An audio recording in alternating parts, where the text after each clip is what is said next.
Hello, everyone, and welcome to another episode of the RIP Tour podcast. I am your tour guide, Ash, and this episode is all about Halloween Horror Nights 1999. So Halloween Horror Nights 9.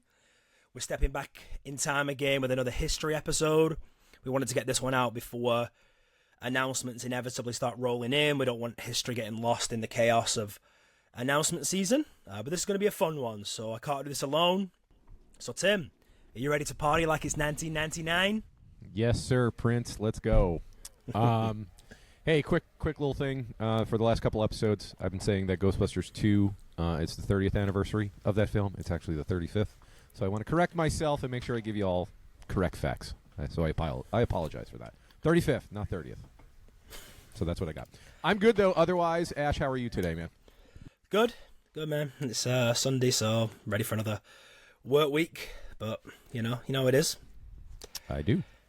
Yep. And next up, he would have been in his prime, little Gary, in 1999. How's it going, sir? I'm good. I would have been running around playing Pokemon and playing on my Nintendo 64 at the ripe age of 8. So basically just what you do today.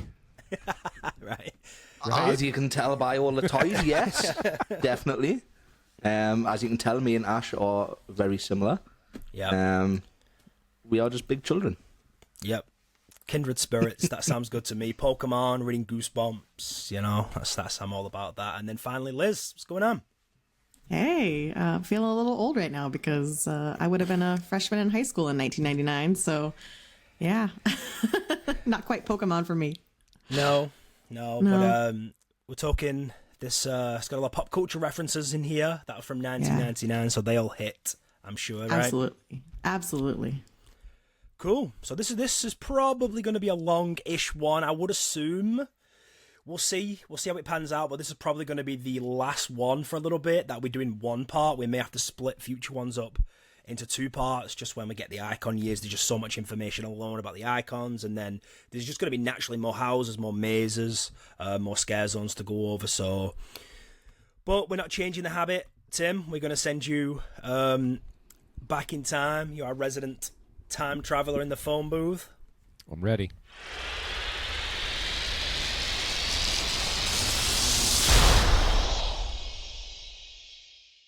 Once again, the 9th installment of Halloween Horror Nights was located in Universal Studios, Florida. It was titled Halloween Horror Nights 9, Last Gasp. The tagline was Save Your Final Breath, You'll Need It for Screaming. The event featured 5 haunted houses, including the first 3D house in Halloween Horror Nights history, 1 scare zone, 2 shows, and a parade, and was held for 19 days in October 1999. The event ran October 1st to 2nd, 8th and 9th, 14th through the 17th, and the 21st through the 31st for 19 days. Sunday through Thursday ran from 7 p.m. to 12 a.m., except October 1st and 8th, and Friday and Saturday ran from 7 p.m. to 2 a.m. Single admission to the event was $42 plus tax and was $37.95 for Florida residents.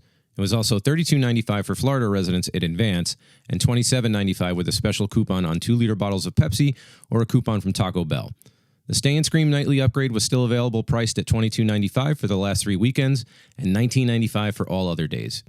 Vacation packages were also offered with a one-night spooktacular priced at $65 per person, at one-night gory getaway priced at $99 per person, and finally a 2-night frightful escape from $165 per person. The difference in price between the one-night stays was the inclusion of an Islands of Adventure ticket.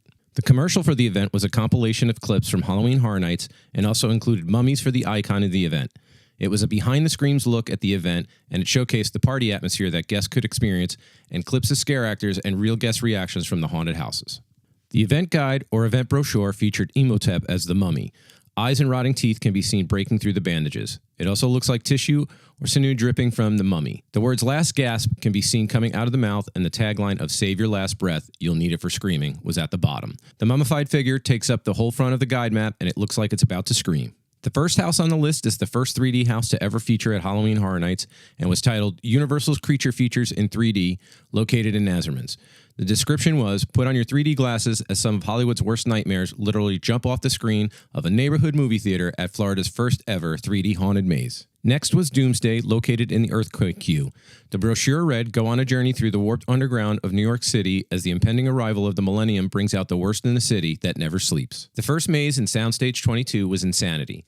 The description was, only the insane dare enter the grim and dank wards of the Fairvale Sanitarium, where some of the world's most disturbed madmen reside. The other maze in Soundstage 22 was Psycho, through the mind of Norman Bates.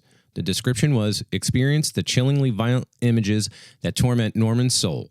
For heaven's sake, don't go in the shower. The final maze, which was also located in an earthquake queue, was the Mummy, and the description read, navigate the depths of a mysterious Egyptian tomb and face ancient priests who want to make you a permanent resident. Midway of the Bazaar returned again as the Soul Scare Zone, which was once again located in the Amity area. The description read, step right up and try your luck on the most sinister sideshow games of skill ever created. Win a prize or lose your life. Hurry, hurry, hurry. The shows featured this year were Deadly Delusions on the Animal Actor stage, Tricks or Treats, Dead Man's Party on the Mel's Drive-In stage, Festival of the Dead Parade, and returning for its 8th installment, Bill and Ted's Excellent Halloween Adventure. Under rides and attractions, we had Universal Studios' classic Monsters Cafe, Production Central. At 10 p.m., the cafe transforms into Club Cadaver with a live DJ and dancing. Friday and Saturday, except October 1st and 8th. Grab a bite where all the biggest stars hang out, classic horror stores, that is. Amid classic sci-fi and horror movie memorabilia, you'll enjoy monster salads, frightfully good pizza, pasta and rotisserie chicken, devilishly rich desserts, and more. Trust us, the food is to die for. Stop by our inside bar for a refreshing beverage. We also had the Mummy in Soundstage 54, which was movie props and replicas from the movie. The rest of the rides and attractions that were open were Terminator 2 3D, Battle Across Time, Twister, Ride It Out, Confrontation, Earthquake the Big One, Jaws, Back to the Future the Ride, and the Fantastic World of Hanna-Barbera.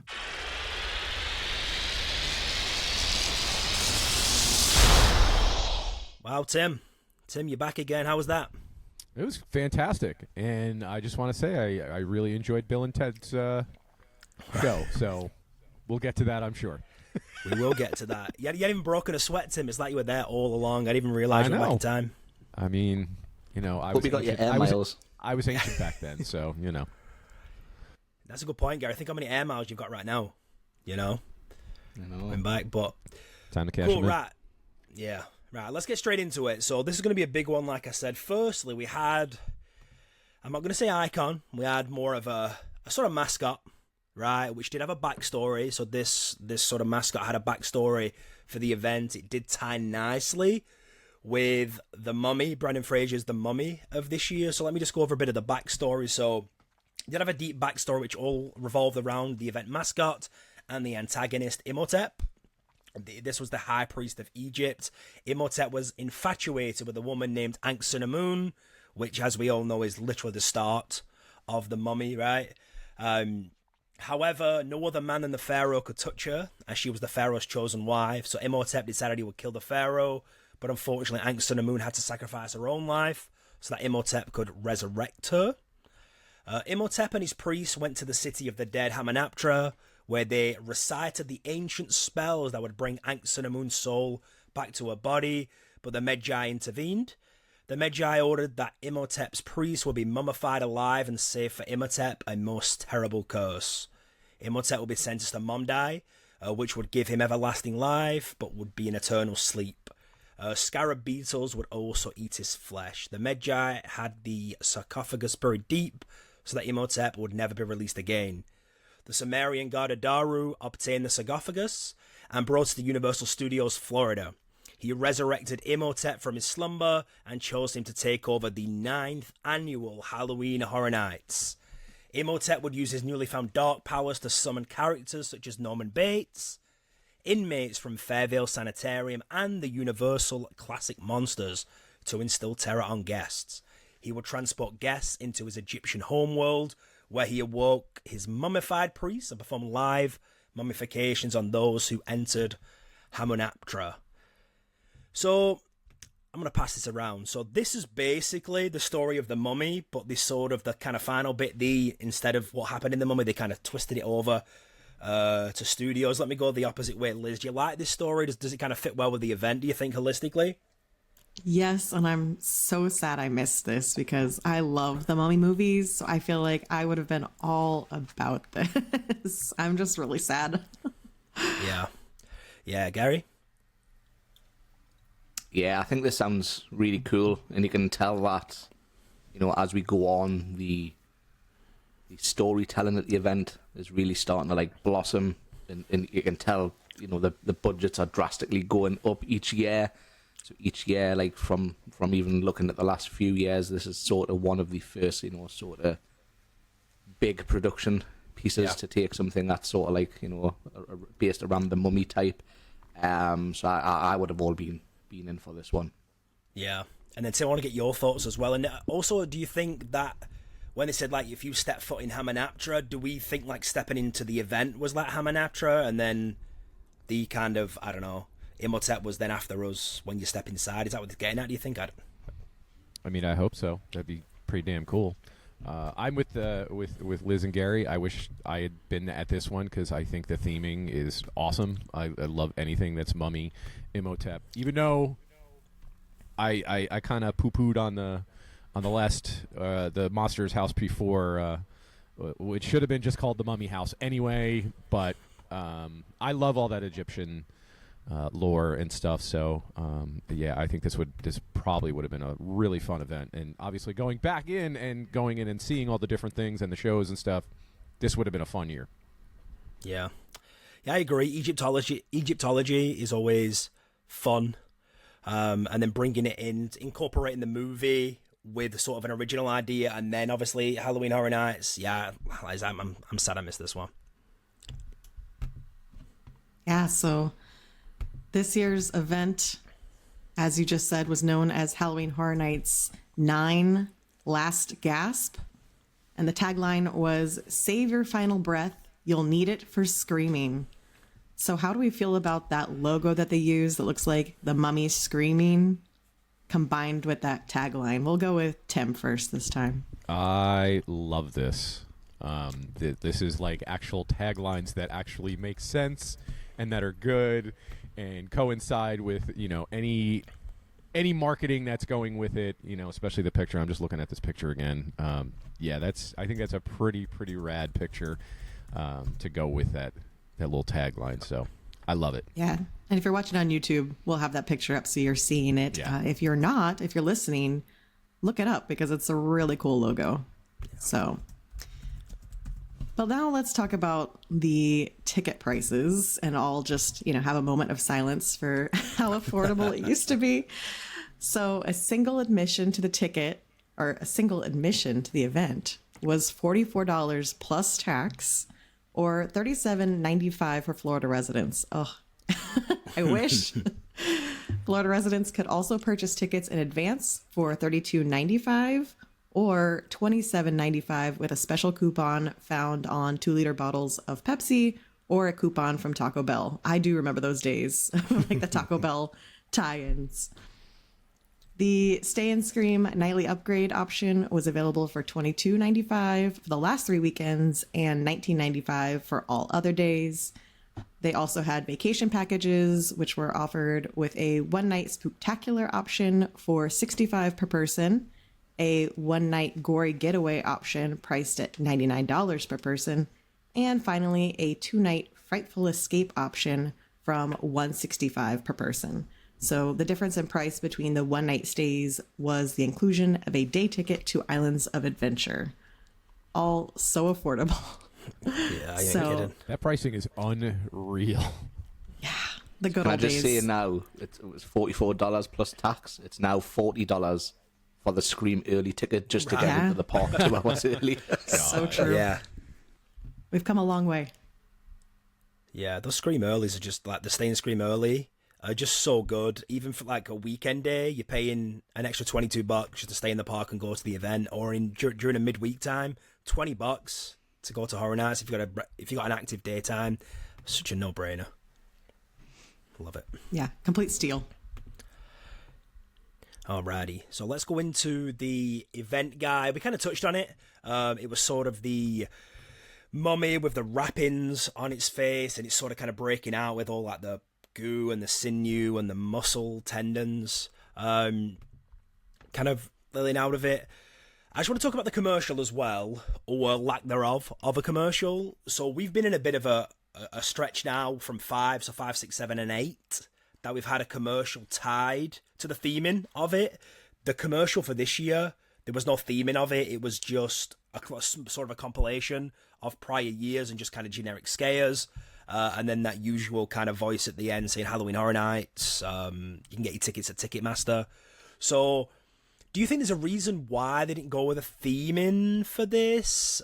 Maybe because it's a bigger IP, they didn't want to touch it. I mean, I'm just curious if anybody has any ideas first and foremost. Yeah, I'm wondering if it was just a rights issue. If they were, I mean, it's a Universal movie, but maybe they just didn't think that they could pull that off with getting permission to use such a big IP as the commercial. Right. And instead of doing one kind of theme, they just thought, let's just do a compilation instead, so we're not even touching that theme. I mean, that makes sense, I guess. I've no real. But yeah, that's it for the commercial and the event guy. We kind of touched on those.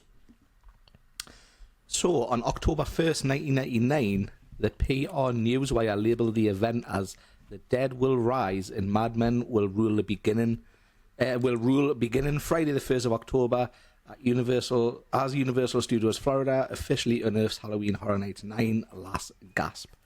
Fiendish and grisly creatures from beyond will mix with thrill seekers from all over the world who visit Universal during 1 month of October to live the movies and their worst nightmares." Just before I continue, I think that's such a cool line, because you go to Universal's, well, more back in the day than now, to ride the movies, but then to sort of add, face your worst nightmares. Ash, what do you think of that line? Yeah, I love it. And it's really fitting this year as well, because the event is literally from a movie too, so I think it just works perfectly. Yeah, and then they go on to say, with more spook and startle than ever before, each of the 19 bone-chilling nights promises an adrenaline-rushing intensity of good scares as guests make their way through 5 haunted mazes, 3 wicked stage shows, and a season of the Witch Parade, which just sounds amazing. Yeah, sure does. I absolutely love that. I think so. This was October 1st, so we're only getting real sort of bigger advertising, because it started October 1st this year. So we're not really getting any kind of advertising prior to that. Does anybody know, because I can't find anything, do we know when the houses or scare zones or even shows typically got announced then? Because I can't find it anywhere. Anybody have a time frame? I don't. Were those the days of you guys waiting by the computer at midnight for everything to drop? Not in 1999, but a few years later, yes. Okay. Yeah. A few years later down the road, it would be late August. So I would imagine at this era, I mean, maybe early September. Like, it just wasn't what it is now by any means. Yeah. The internet was just not really, was not really a thing, really. Yeah. I mean, I can't remember using it that much in, like, the 90s at all. More like... I'd imagine it would have to be a little bit earlier on, because if you're talking about a main advertising stream being like magazines and newspapers and stuff, you've got to give time to get to print and stuff. In still 2008, 2009, we were still getting the full reveal in late August. So I don't know. Like Tim said, maybe is it one of those where they just literally do it? I mean, I know they the website usually like the night before sometimes, or like a month before. Is it a thing of like they just told us closer to the event? I'm not sure, because the commercial doesn't even give anything away, because they advertised heavily to Florida and to Georgia at this time. Yeah. But it was just a generic commercial this year, just of scares from prior years. So I would love to kind of find out. I'm assuming they had stuff up in the parks. Yeah. Advertise on to drag those guests over. Yeah, and I wonder if it was just the that event guide, because the medallion that year was that face. Mm-hmm. That was the medallion, but they had no like houses up. They have like the rectangle kind of houses up. They had none of that. Just the medallion up. But yeah, well, I'd love to know. But yeah, anyway, we're into the Tim was saying the meat and potatoes of the event, went to scare zones. Yeah, let's talk about the scare zones. There's only one. So the sole scare zone of the year was the return of Midway of the Bazaar. Captured the essence of the party atmosphere and focused on the carnival aspect, with games and sideshows, including contortionists and Halloween-themed games. We do have a couple pictures on our list. Will we drop those here as well? I'm assuming, whoever's editing. There were, however, roaming hordes of scare actors on the streets, and of course, the chainsaw drill team terrorized unsuspecting guests everywhere. So, to me, this is just wild to think about because obviously Amity is not there anymore. Yeah. So, like, looking at these couple pictures, man, this really would have set up very nicely for a scare zone, I think. Like, this would have looked awesome at night. So, yeah, and I kind of missed that. It was Midway of the Bazaar in Amity my first year, 2 years later. So this is a scare zone they used multiple times, and it was still effective. When I saw it the first time, it was terrifying. Yeah, Lots of awesome. fog. So aside from scare zones, we also had 2 other experiences that guests could, take in if they needed a break from the houses. And that included Monsters Cafe, which was turned into Club Cadaver. So I know, Tim, you visited this as you went back in time, but they turned Monsters Cafe into a club. What do we think? Are we sad that we didn't get to experience this? Very, very sad. I mean, because, what they do with, Dead Coconut Club, what did they do for this, the Club Cadaver? Yeah. So I'm imagining that this was probably pretty cool as well. So, so anybody watching this, if you were there at Club Cadaver, leave us some comments. Let us know what was in it. If you have pictures too, that'd be even better. Tweet them at us. Whatever. We just want to see them. So, hint, Mr. Furious. If you're listening, sir, you always drop fantastic pictures. So hopefully we'll get some more. Gary, what do you think? I think it would be very cool. However, we do, like Tim mentioned, we've got the Dead Coconut now, so we still do what I was going to say, get the best of both until the sadly closed Monsters Cafe. Right. I think if they didn't close Monsters Cafe, I think I'd rather just have the cafe open as normal and keep Coconut Club for the club type, because Monsters was the go-to place to have a rest at Halloween Horror Nights. It absolutely was. I wouldn't really want music pumping while I'm just trying to have a little rest and a little mental break before I go back out into the craziness. So I would have, like to keep it separate, but I think it would have been cool to experience a club atmosphere in the park. I don't think they could do that now with the type of crowds that we get, especially the younger teens that are starting to come in. I think it would end up being like, the Electric Daisy Carnival or whatever. I think it would end up being a bit crazy, but back in the day, I think it would have been a cool thing to see. Yeah, I do agree. I mean, obviously, I love Dead Coconut Club, so I'm glad we have that version of it. But I think you're totally right. There's no way they could pull this off now. So then the Minions Club. I'm all for that. not the same. Does not work the same. So the second experience. Would it be better if like the Minions did do something and they were all dressed up in like characters or something? Frankenstein, Dracula, Listen, that kind of thing. I said this from the start. We need to have Frank and Bob. He just needs there to. You go. Oh, that'd be good. So the second experience that guests could partake in was a Soundstage 54 that was filled with mummy props and replicas from the movie. So as a huge mummy fan, I would have loved to see this. I know, Ash, I think you have some memories of going in Soundstage 54 when they used to do these kind of things. Yeah, I can remember Casper being in there. I can remember Babe, Pig in the City being in there, and Small Soldiers. So anytime they're releasing a movie, they'll usually bring props and replicas and things, put them in there, and it's more of like an exhibit you can walk around. Yeah, so nice if you're scared, it would have been a nice break, probably an AC break too. Yeah, to go in and take in some mummy props. Yeah, and I think they'd probably still done this, but obviously that got when Shrek opened. 54 is facing Shrek where the donkey meet and greet was for years, so that's where stage 54 was, and now it's I think like Gru and the girls meet outside there now, I think. So yeah, it's still kind of there, but it's not being really used as an exhibit anymore. Cool. Yeah, so 2 extra sort of attractions that didn't really go into rides and attractions, so cool experiences. And that Monsters Cafe thing, I'm sort of in agreement with Gary. I would like to have those decompression areas and somewhere you can just kind of eat and just relax for a moment. but they really kind of reiterated how much they want it to be a party atmosphere. So, yeah, like Tim said, if you have any of that, let us know. But straight into the shows. First up, we had Deadly Delusions. That was the first show. It was located on the Animal Actor stage. There is a very, very cool home video that shows some of this.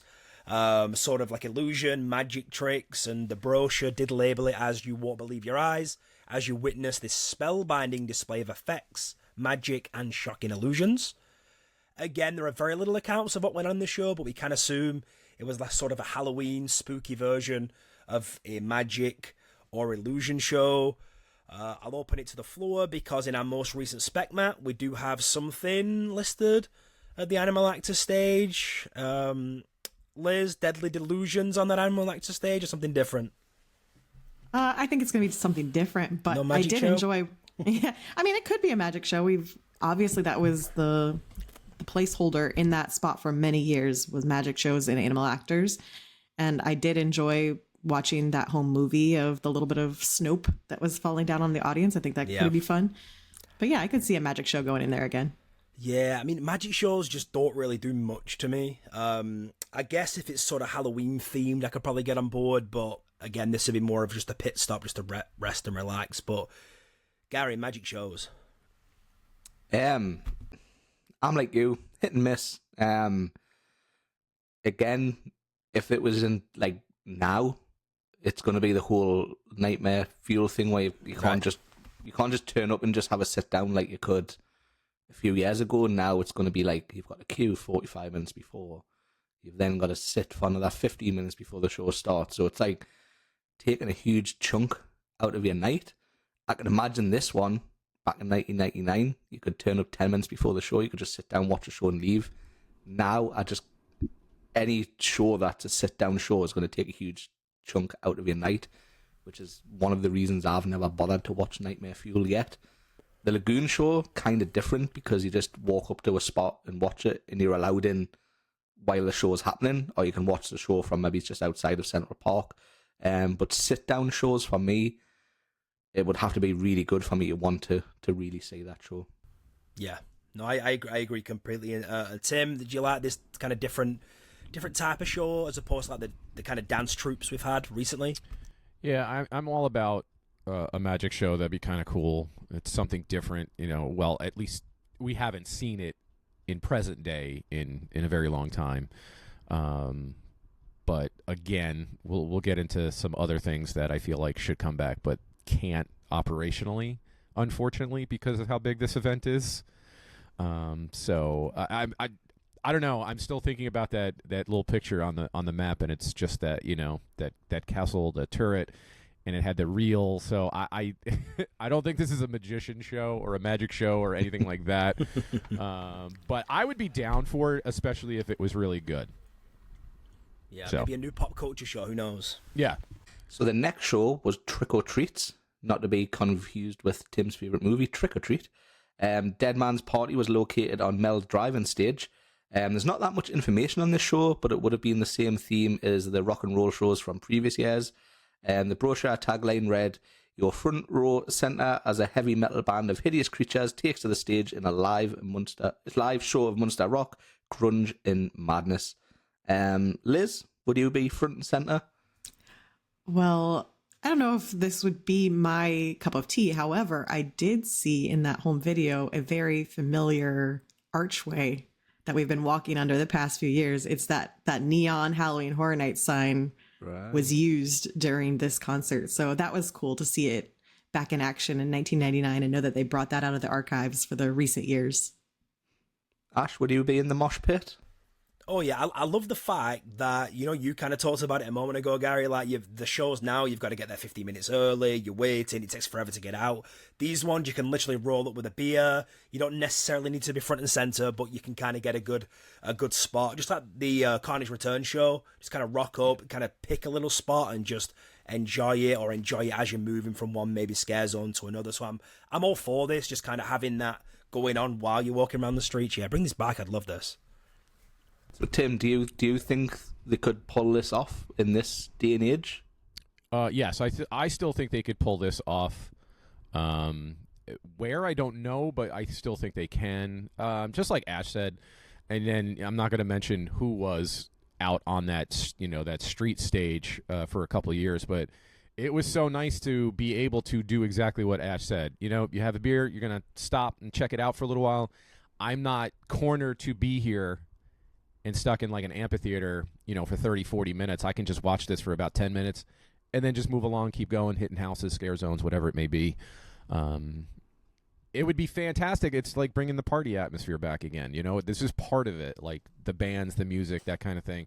Like, I think about it in my head, and like I'm thinking about crazy things, and I'm like, what if a band like Gwar just came and just played? Because they would fit the motif perfectly. Costumes, blood, guts everywhere. Gary, if you've never seen Gwar or have ever heard of Gwar, same for you, Ash and Liz. I don't know if you've heard of them. I'm just assuming you have. But it's this basically, heavy metal band that dresses up in these crazy costumes that they've designed. They all do everything themselves.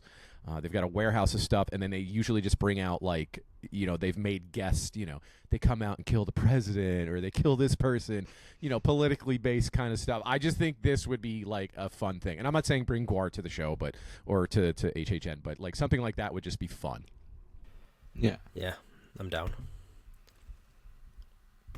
All right, so then we have the Festival of the Dead Parade, which returned in 1999 and kept the same parade route. Again, we don't have much information about the parade, but we know it had a sacrifice float, a spider float, a rat float, and a mummy float.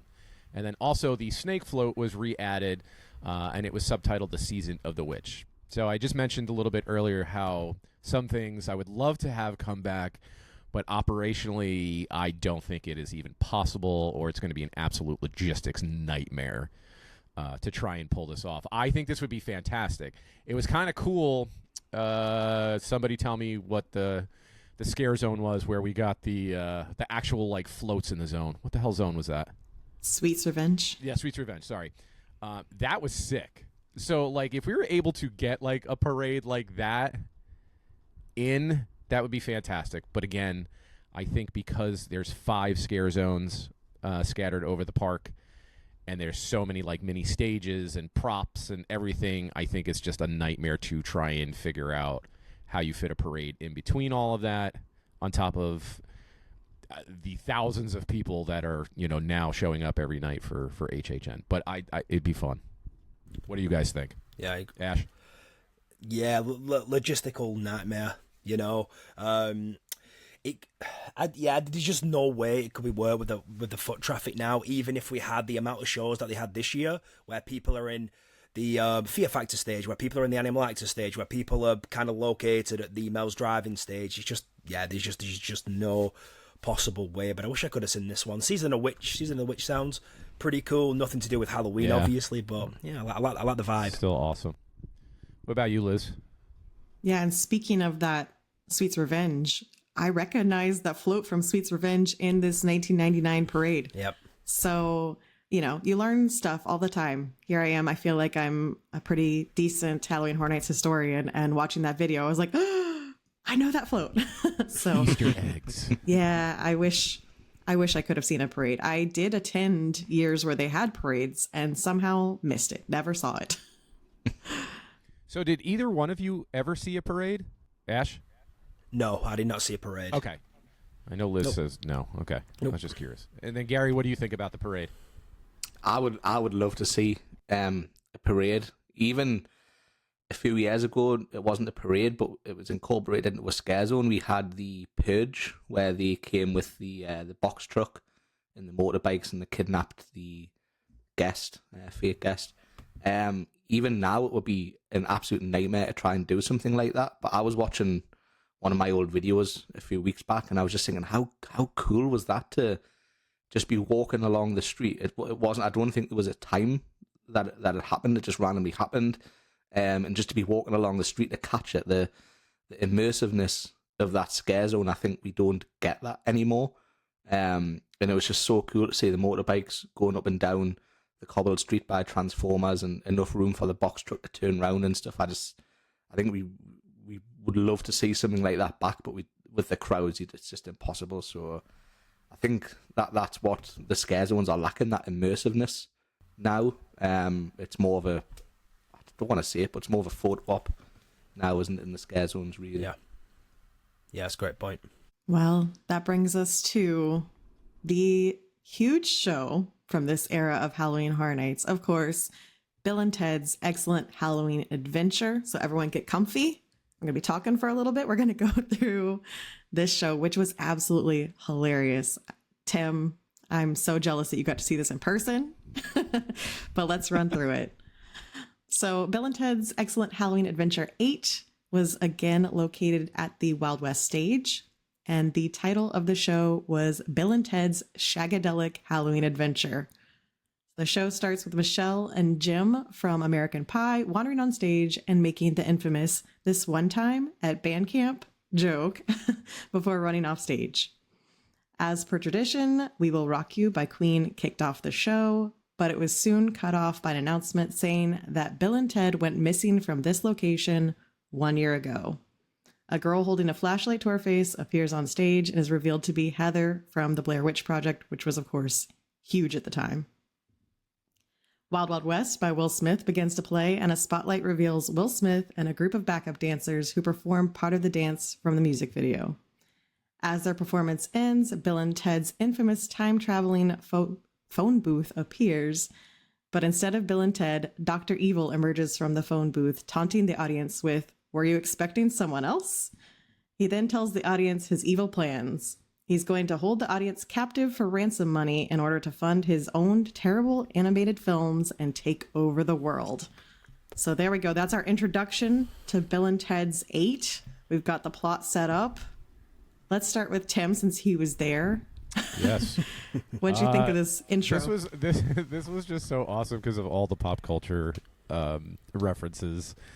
I thought this was like, just watching this show was absolutely hilarious. Like, they always do very well casting characters, but whoever played Dr. Evil was so good. So like, just very quick-witted one-liners all over the place. Fantastic. Yeah, I please bring this show back. I miss it so much. I really want this to come back. And I know there are rumors out there of maybe another couple of comedic duos. I'll just leave it at that. Which to me, honestly, it doesn't really make sense. But, you know, I guess anything is possible. I mean, if you're going to we'll just say it. I mean, we've seen rumors of Harold and Kumar, which is just wild to me. I mean, if we're going to do that, why don't we just bring Jay and Silent Bob back somewhere? And I don't know. I just feel like they have better legs than Harold and Kumar. You know what I mean? Like, there's a lot more of Jay and Silent Bob than there is Harold and Kumar. But if we're going to do that, just bring back Bill and Ted anyway. So that's what I'm saying. Yeah. I just want Bill and Ted back. So we'll continue on with the show from there. Dr. Evil is interrupted by Will Smith, who threatens him until Mini-Me arrives to defend Dr. Evil with a laser gun. So very topical. Obviously, you know, this was a huge movie at the time. The Imperial March plays and a cloaked figure emerges, but plot twist, it's not Darth Vader, it's Michael Jackson. Jokes that only Dr. Evil can get away with are made, but he's interrupted as the barn doors open and Bill and Ted finally arrive with Austin Powers in the Jaguar, which I could not believe they got this car for this show. I was like, what? That's awesome. Bill and Ted explain they were busy time traveling to warn movie audiences about that summer's most disappointing films, including Wild Wild Waste and Star Wars Episode 1, The Phantom Suckfest. There's some great impressions of Jar Jar Binks from Bill and Ted and some hilarious callbacks to the Blair Witch Project. So now we have our explanation for Bill and Ted. They're not actually dead. They were just off warning summer movie audiences. Ash and Gary, I know you guys were young at this point, but do you remember these movies from that area? I absolutely loved Wild Wild West. In Star Wars, The Phantom Menace was the first Star Wars movie I actually saw in the cinema. So that's why I'm laughing all the way through. But I really just wanted to say when Dr. Evil is interrupted by Will Smith, it just gives me flashbacks of the Oscars. Oh, no. You could just imagine that being in like a Bill and Ted show now, couldn't you? Oh, Like, it would have. If Bill and It Ted was would've. around, like I just think that would be so cool. Yeah. And Ash, the Jar Jar Binks jokes that hit for you. Yeah, so good. The the Darth Vader kind of Imperial March when it's Michael Jackson's just fantastic. I love Bill and Ted arriving with Austin Powers. Austin was great too. It was his kind of like swagger was just exactly like him. As I'm so upset that I missed this one live. Fortunately, we got such a good viewing of it. Somebody has a really good copy from 1999 that we all watched. So everything's hitting right now. It's sort of sensory overload right now in the best way. And it's funny how having Bill and Ted kind of, because right now we're about what? It's like a 35-minute show. We're probably about maybe 12 to 15 minutes in-ish. And Bill and Ted are not even here yet. So it's kind of funny they kind of come, not halfway, they're about a third of the way through. That has happened again, but it's just rare to not have Bill and Ted right off the bat. Yeah, the casting for this was absolutely stellar. So Dr. Evil could hold the show without needing Bill and Ted there for the first third of the show. Absolutely. Can we discuss the announcer? Do we think that's Mike Aiello? I feel like I have to tweet at him after this episode and just find out if that's him. But Find out. it sounds just like him, right? Yeah, the very beginning of the show had a warning announcement, and it did sound like it was possibly a certain familiar voice. So with our bad guy established and Bill and Ted introduced, it's now time to follow the standard Halloween adventure formula and introduce a slew of pop-up pop culture stars to defeat Dr. Evil. So Neo from The Matrix arrives, which includes a hilarious joke to Ted like, hey, that guy looks just like you. Felicity Shagwell from Austin Powers, and the Spleen, Mr. Furious, the Bowler, and the Shoveler from Mystery Men all appear to help our heroes. Dr. Evil escapes in the phone booth, leaving our heroes behind. There's another hilarious exchange with Neo mimicking Ted's lines and movement, a little callback to the fact that Keanu Reeves plays both roles. As the heroes devise their plan of attack, the Spleen accidentally disintegrates Bill and Ted with Mini-Me's laser gun. After some mild panic, the heroes use the phone home device to call Dr. Evil and the phone booth back. Dr. Evil emerges with Marilyn Manson, and much to his dismay, Jar Jar Binks. After scaring Jar Jar off stage, Dr. Evil brings out his true backup, Darth Maul, as well as a shorter version of Darth Maul called Mini Maul, and a scantily clad version called Strip Maul. Marilyn Manson is revealed to be a vampire, and Buffy the Vampire Slayer appears to slay him. So this is an action-packed sequence, but we've lost Bill and Ted. They've been disintegrated. Ash, what's your reaction? This whole sequence is just phenomenal. Felicity Shagwell on like the ledge, that was my favourite bit. And then, yeah, I mean, what a duo, you know, coming out, Jar Jar Binks and Marilyn Manson. I've never thought I'd ever read that sentence, you know, that's such a crazy sentence. Mini Mall and Strip Mall, just fantastic. And then I'm a huge Buffy the Vampire Slayer fan, so yeah. I love that too. Yeah, Dr. Evil's delivery for the Darth Maul section is just fantastic. Oh, so good. Yeah, I love it. Tim, what's your favorite part from that? So my favorite part is I think his name is the Spleen, who basically farts everywhere and farts people into that like wishing well area. Yeah. So pull my anytime finger. Pull my finger, and they're like, don't do it. I just like, everybody loves fart jokes. Come on, they're funny. Yeah. This show is just hilarious. It's hilarious. But I think about all the stuff that they got away with, though, and think about half the stuff you'd never be able to do today.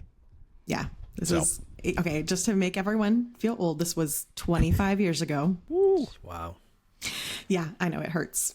So yeah, some of the jokes wouldn't go over today, but we've now hit the part of Bill and Ted's when a dance battle ensues. Michael Jackson and Will Smith meet in the center of the stage to compete, switching back and forth between their hits until eventually Will punches Michael to end the battle. Gary, just, you know, it all calls back. Should have kept his wife's name out his mouth. Dr. Evil activates a time portal, and Fat Bastard from Austin Powers appears and begins to perform Irish dancing a la Lord of the Dance, which again, huge at the time. I'd forgotten about that and I died laughing. Then chaos ensues. The typical good versus evil fight begins, with even more pop culture references and characters appearing to battle. Finally, Jerry Springer appears in the audience, to which the crowd begins to chant, "Jerry, Jerry."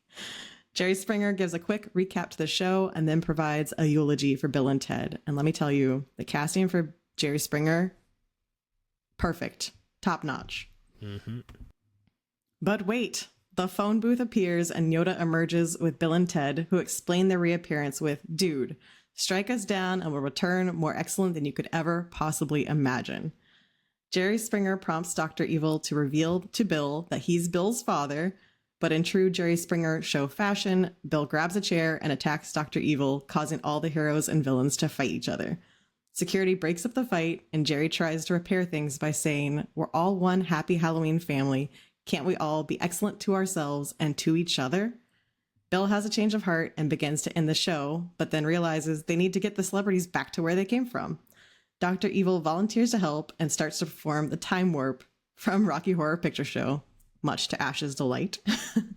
And the show ends with a grand finale dance party, a lot of pyro, featuring Waiting for Tonight by Jennifer Lopez and Livin' La Vida Loca by Ricky Martin. What a show. So I have a question for the Brits. Did you guys know who Jerry Springer was? Did that phenomenon hit in the UK? Yeah, it was on in the UK. Yeah. Mm-hmm.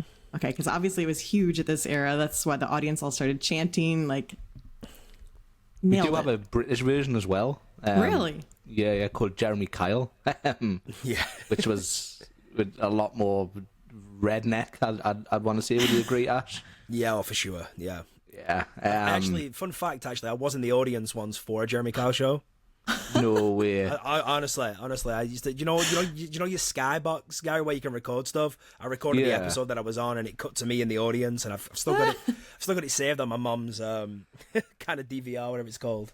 It wasn't your family, was it? That wasn't my family. No, I was just judging in the audience. So. All right, Gary. So sorry, Liz, this show. I always think like, oh, I wish I would have seen that one. I wish I would have seen that one, but more of a cliche. But this one just sounded unbelievable, and that Ricky Martin casting as well was great. But it's great. I do think this is one of the best Bill and Ted's I've seen, and I started going in 2001. I saw Bill and Ted's. I think I saw Bill and Ted's every year that I went after that, and this has to be one of the best ones. It was just fantastic. Yep. So Gary, I haven't talked to you about this yet. What was your overall reaction? Just absolutely crazy. Just everything that happens in the show, I just think this could not happen today. And like that's kind of one of the reasons I don't want Bill and Ted to come back to Halloween Horror Nights, because it will not be the same. And I think we would actually be set up for disappointment. Sort of like The Office. Everyone wants The Office to come back, but even Steve Carell said they just couldn't do it based on like the way the world is now. People like to be offended by a lot of more stuff than we did back in the day. So I think quite a lot of these jokes would have went down like a lead balloon in today's audience. But to be able, like, imagine watching that live, there would be tears running down your face. Absolutely. After, you've been at Halloween Horror Nights 4 hours, you've had a few beers, you sit down to chill out there, and you just come out in hysterics. It would just be amazing. Yeah, I think that's a great point. I mean, we always say, hey, we want this show back, but be careful what you wish for, because it'd be so diluted now, you know, in terms of what they could get away with. But cool, thanks for that, Liz. That is the take a breath after that. Long piece. But let's get straight into the kind of final bit here, which is the mazes, what we all go to the event for. First up, we have a little bit of history. In our history, this is the first ever 3D maze, Universal's Creature Features in 3D, which was located in the Nazemans area. They painted all of the rooms in bright neon colours and gave guests chroma-depth 3D glasses at the entrance to the house. This would, again, like I said, mark the first 3D house in Halloween Horror Nights history. The 3D glasses were designed to look like Frankenstein's monster. The concept art shows the facade as an old-fashioned movie theatre with movie posters covering the walls. It also had a broken admission window and blood running down the stairs. The opening scene of the house featured the lobby of a movie theatre with everything priced at $6.66. There's no walkthroughs just because low light was just basically non-existent then, so there's no walkthroughs or detailed retellings are available, but there was a Frankenstein, a Dracula, and a Wolfman room that all appeared, and a bungee scare from above, which was also said to have appeared. The Wolfman scene took place in a forest alongside the Blair Witch Project. There may have been also other Halloween scenes where Michael Myers would chase guests around with a knife while the Halloween theme played. The Exorcist, Chucky, and Carrie were also said to have featured in the maze. This was sort of a running theme for them, where they did the Universal Classic monsters, also incorporated more contemporary horror as well, but the first 3D maze, imagine that at this time, because this is brand new. We've been through so many now, but a brand new concept from a 3D maze. Tim, Universal Monsters in 3D, a house you'd like to see? Yes, because this is such a bizarre house to me. So you've got all the classic Universal monsters, supposedly, and then we're talking about the Blair Witch Project, The Exorcist, Halloween, and Carrie also in this house as well. So this is just a little bizarre to me. It still would have been it would have been fun to go through. I'm not a fan of 3D houses, so I really hope we don't ever get another one. But I get the draw to it, if you will. But yeah, I think this just would have been fun. I think I'm all thrown off by just the amount of people that's in a classic Universal Monsters house. That's all. Yeah, and I think we've had just in the past, recently we've had the sort of dual purpose mazes where one side was just Universal Classic and one was the more contemporary horror icons. And it's tough to think about the first 3D because we've been through 3D houses now, that it would be that could be sort of brand new at that time, but it's difficult to kind of conceptualize that. Gary, start for this one. Yeah, I think it was Universal were getting to the point where they were having to try different things. Horror Nights was been around for a few years now. There was other homes starting to pop up, so you've constantly got to keep it fresh. And I suppose it was a lot easier then to think of new ideas than it is now. So I think this would have been amazing to be able to do this and never have experienced a 3D house before or even imagined what a 3D house was. To then go through, I think it would have been a pretty cool thing.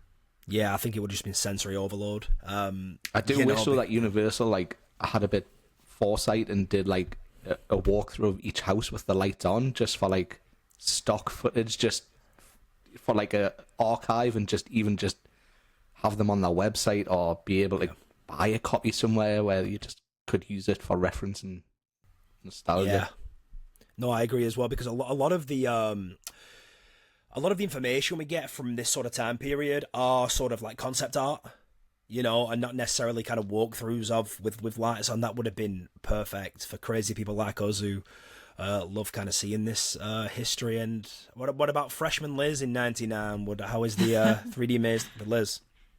Yeah, I think my favorite part was that they made the 3D glasses look like Frankenstein's monster face. That's awesome. I love the little details like that when they really take the effort and they don't just hand you a pair of black 3D glasses, but they take the time to theme it. I love that.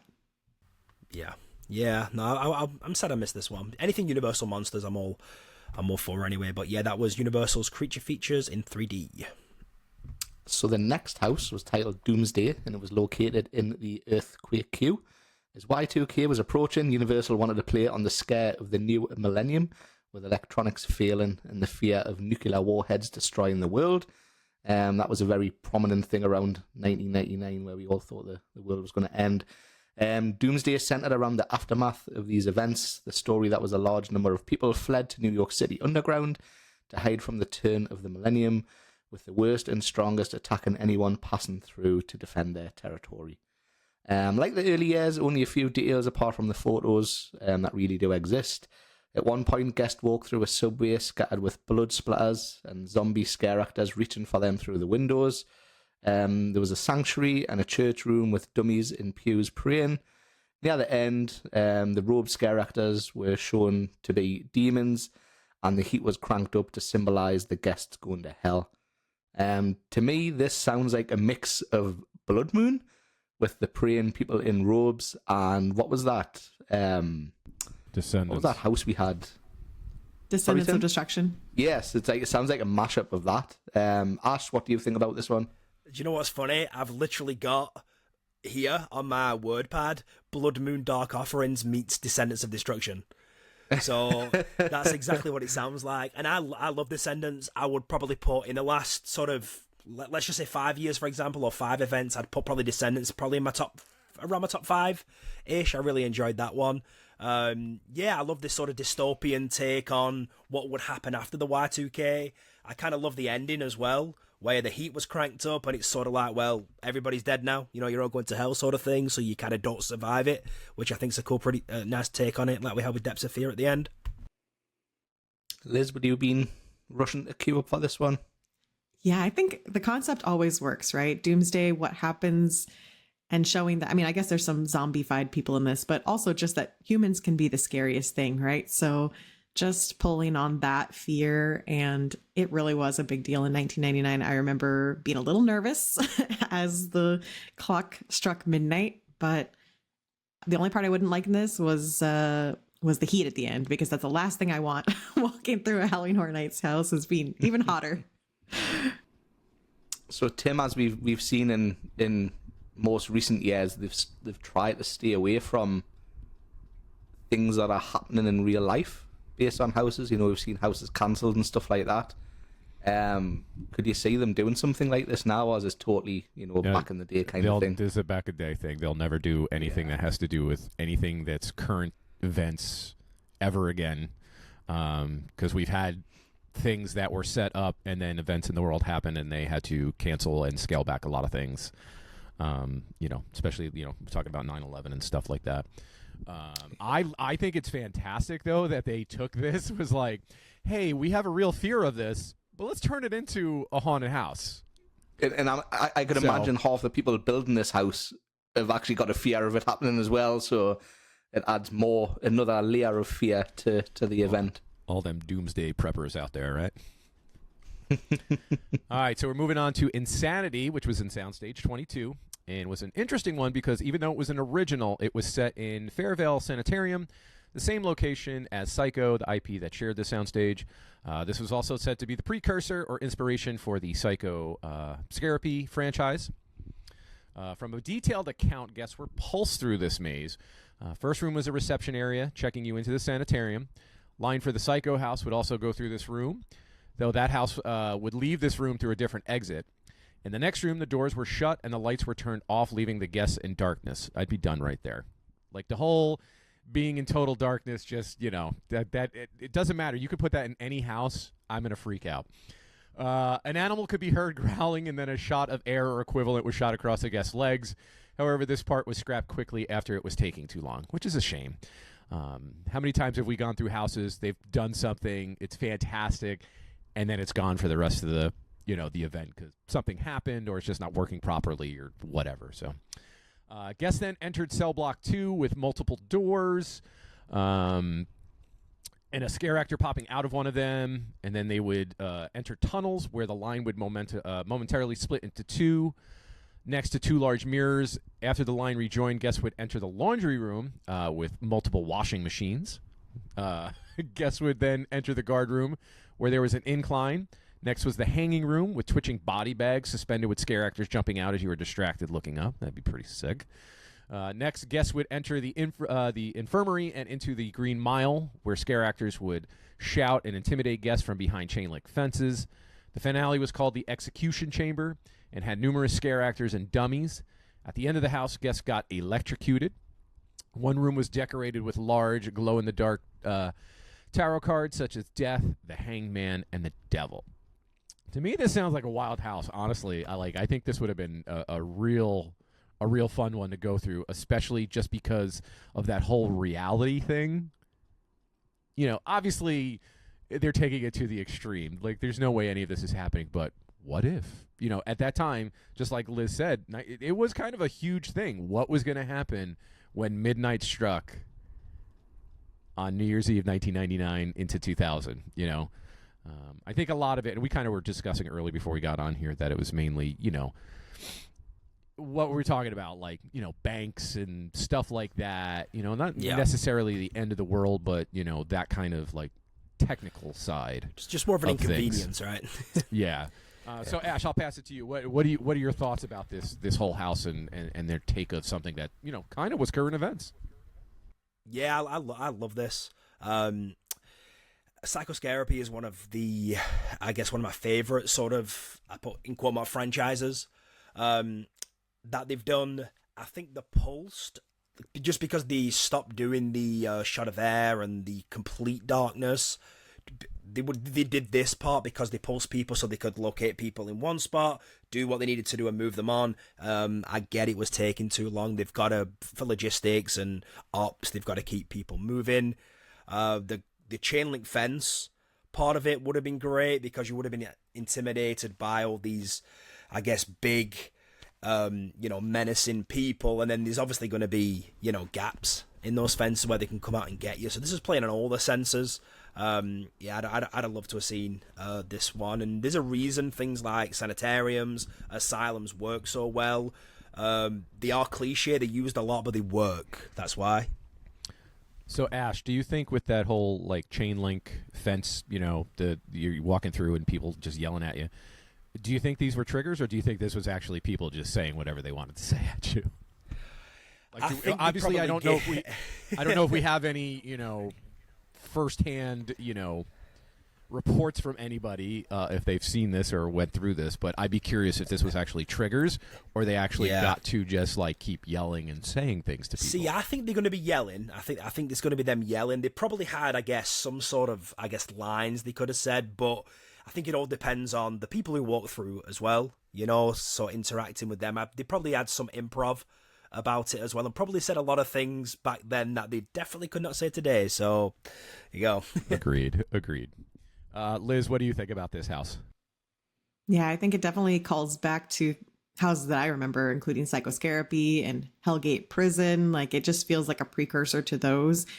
And to kind of piggyback off what Ash just said, yeah, those early houses with Psychoscarapy, they said some crazy things because there weren't triggers and they were allowed to say whatever they wanted to. And it was just a different time. So I can only imagine the things that were said in this house.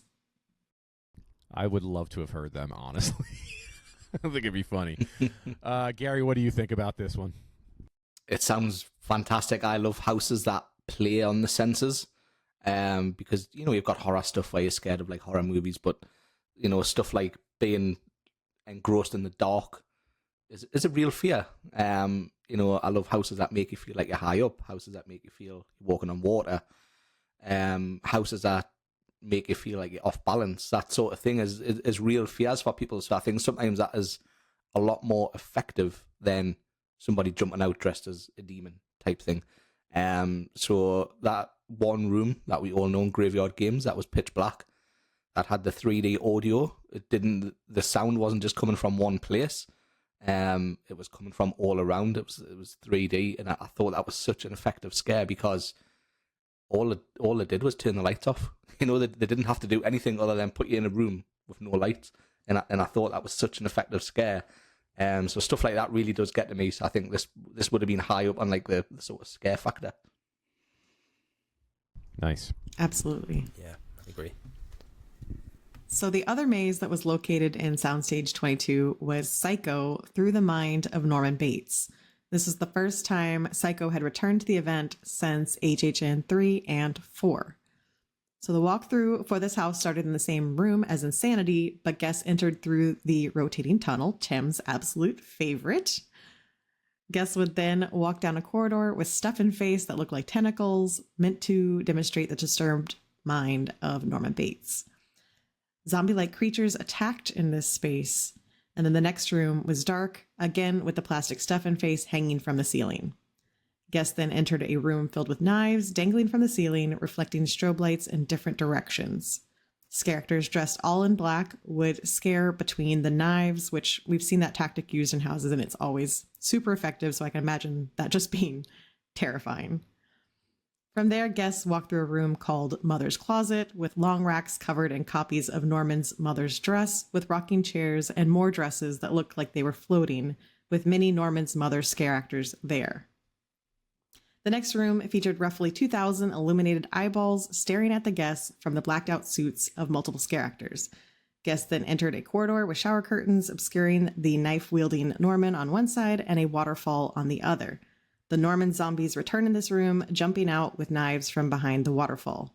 The final room was foggy and filled with large, blood-soaked shower curtains with Marion Crane's corpse on the floor. The final room was a mixture of all the prior scare actors in the maze. A bungee actor was said to be in the finale, but not confirmed. So I just have to say that my first ever Halloween Horror Nights house was Psychopath, The Return of Norman Bates at Sweet 16. And reading this description, I had to go back and check and make sure it wasn't the same house, because pretty much what I just described is what I remember from that house from 2006. So they definitely copy pasted a lot between those two houses. So Tim, are you a Psychopath? Are you a Norman Bates fan? I would be down for this. I would love to get some classic Hitchcock back at the event. I feel like I don't know when the last time that's actually been at the event. Ash, Liz? Pretty sure it was 2006. Okay. That's just classic. That's classic horror. Yeah. Bring it back. I think I'm bugged out by all the different Normans, because I feel like we get that today, like Texas Chainsaw. There's all the leather faces at the end. Yeah. Just that kind of stuff is just great, and I love that. And especially when they're all in the black suits. Yeah, that's such a super impactful scare, because you just don't know who's coming at you. Yeah, and I have to tell you, from experiencing the 2006 house, they did a similar closet, the mother's closet, where it was just dresses on either side of you, and it was tight, so you didn't know where the scare actor was going to come out of, and it was terrifying. So yeah, a lot of effective scares in this house for sure. Ash, are you sad you didn't get to experience this one? No, you know why, Liz? Because 2006 was very similar. So yeah, okay. Yeah, like Tim said, Hitchcock is the king of suspense. This was very suspenseful. Played on the senses a lot as well. Fear of the unknown was a big one in this. There's a lot of dark rooms.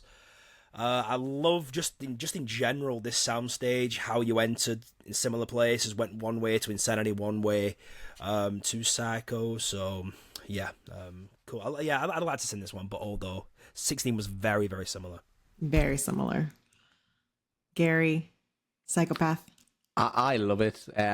Psycho is one of the only black and white movies I will happily sit and watch. I absolutely loved it. I've been to see it in the cinema as well. So a huge miss for me not to go through this house. So please just bring it back. But do it in black and white. I really want to see a black and white house. That would be awesome. Where there's no colour at all. I just want blacks and greys. I think that would be so effective. So yeah. Ghost Town was almost there, right? But yeah, it wasn't. There was still a lot of colour in it. Yeah, so I would love to sort of like the from the HHN 25, the was it the double feature Scare Zone? Yeah, where half the cast was in black and white and half was in love colour. That. But to do that in a house with all the props and buildings and stuff, I think that'd be really cool. Agreed. Okay, so I get the pleasure of talking about the final maze, which was the Mummy, which was also located in the earthquake queue because it was tied to the theme of the event.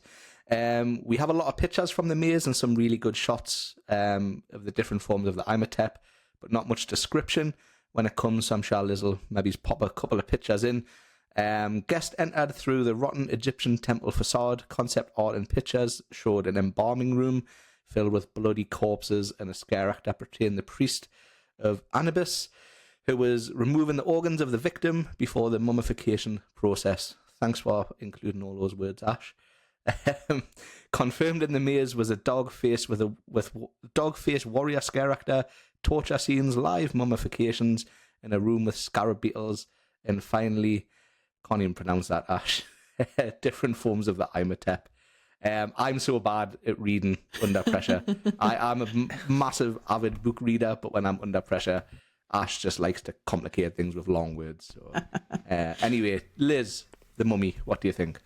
Oh yeah. I love this movie, and I am sad that I did not get to experience the house. Obviously we have the ride, and I think we all cherish that ride, but I would have loved to see Imhotep and the scarabs. And Legends Collide, I loved it. I've been wanting an Egyptian house. I didn't get to see one. I have some of that need satisfied by seeing Legends Collide, but getting a 1999 mummy house based on that movie, I'm sad. So as a bonus question, are you surprised that when they did the reboot, when they were kicking off the Dark Universe again, are you surprised we didn't get a mummy house then? No, just because that movie did so terribly. Okay. But it's actually Tim? not a horrible movie. Is it not? It's not awful, but it's I not don't think it's Brendan awful. Fraser. I think Tom Cruise was the problem there. I think if they'd And that's cast fair. anyone other than Tom Cruise, that movie would have done a That's whole fair. lot better. Tim, what did you think? Would you like this house? I would have. Now, I had to look up a couple things because I was going to ask my favorite historians over here, Ash and Liz. So this movie came out, Brendan Fraser Mummy came out May of 1999. So this had nothing to do with that movie, correct? This is just based off of...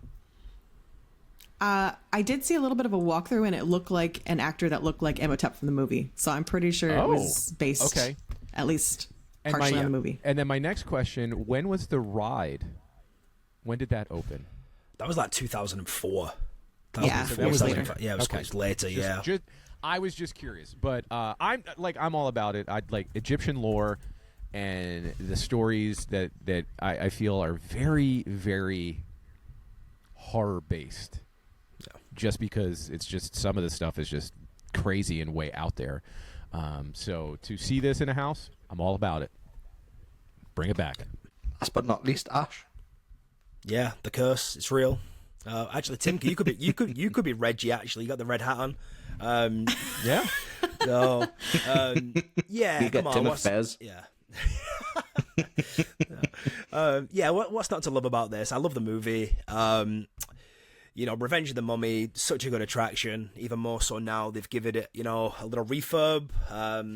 Yeah, I'd love to see this one. Very, very close in terms of the movie, how the movie went along. Imhotep was good in this from the pictures. The one where his mouth's wide open. They did that really, really well on a scare actor in there. So yeah, I'm sad I missed this one, especially because it ties with the sort of theming to the event. But Daddy, did you go? You read this one. I want to ask you about the Mummy, but I just want to know your thoughts on it. Yeah, I absolutely love the movie. Think it would be cool. The whole Egyptian sort of theme could be counted as a real fear. A lot of people do believe in the curse, and there's a lot of documented things that have happened when people have been in the tombs in Egypt and stuff, and people have mysteriously died. So it is a real fear. So I love all that sort of theming, mummies, Egyptian, all the sort of lore that goes with it. So I think it would have been a fun house to go through. Yeah, I'm in agreement. I've got a quick question for everybody as well. So I'm in camp no. In terms of icon, on the merchandise, on the event brochure, they had a maze. Hamunaptra was the sort of entrance to the park. Is Imhotep an icon? Anybody want to step up? Was Imhotep an icon? Absolutely Listen. not. I have very strong feelings on icons. And no, he is not an mascot. Yes, icon. No. Mascot, I'd agree with. Mascot. Okay, we'll go with Mascot. Also, before I forget, I do want to defend myself, Gary. I didn't give you those difficult words. Liz color coded, so Liz is on the hook for that.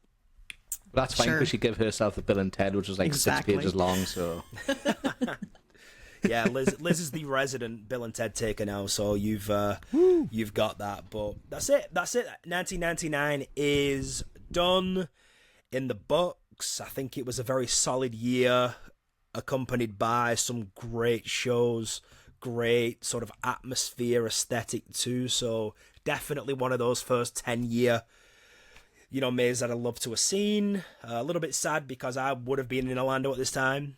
From Halloween Horror Nights 5, actually, all the way to 13, my first year, I would have been in Orlando at the time of the event, but just too young, never really on the radar. But one final thing I do want to go over.